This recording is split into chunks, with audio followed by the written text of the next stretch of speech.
Hello guys, আসসালামু আলাইকুম। আমি আপনাদের সাথে আজ একটি স্ন্যাক্স আইটেম শেয়ার করব।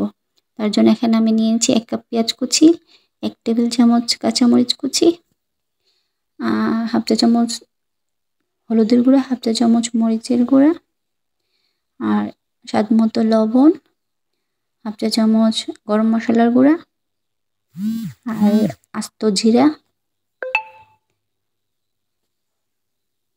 আর দিয়ে দিচ্ছি 2টো ডিম।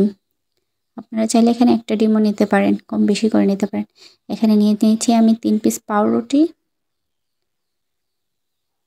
এখন পাউরুটিগুলো আমি পানিতে ভিজিয়ে নেব। তো দেখতেই পাচ্ছেন পাউরুটিগুলো আমি পানিতে ভিজিয়ে নিচ্ছি। এখন পানিগুলো আমি নিংড়িয়ে ভালো করে চিপে এখন আমি যে আগে থেকে যে এগুলো নিয়েছিলাম তার সাথে উপকরণগুলোর সাথে আমি এখন মিশিয়ে সবগুলো একসাথে মাখিয়ে একটি পেস্ট তৈরি করে নেব। এতে দেখতে পাচ্ছেন আমার মাখানো হয়ে গেছে।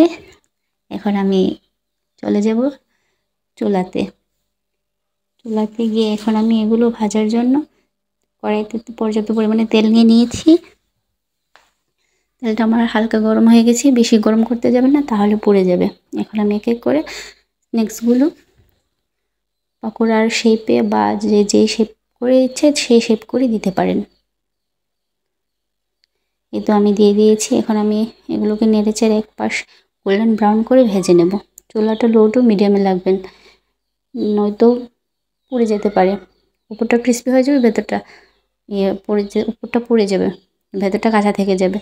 আমার এক পাশ গোল্ডেন ব্রাউন কালার হয়ে চলে এসেছে। এখন আমি এগুলোকে নেড়েচেড়ে উল্টে নেব।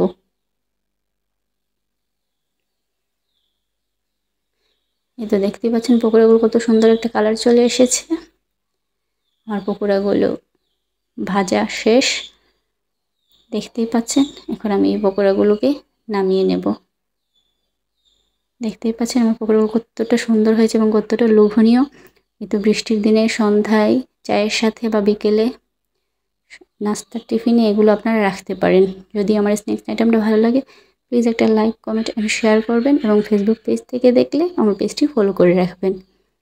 আজকে এই পর্যন্তই। যদি ভিডিওতে কোনো ভুল ত্রুটি থাকে অবশ্যই ক্ষমা সুন্দর দৃষ্টিতে দেখবেন। আজ এই পর্যন্ত।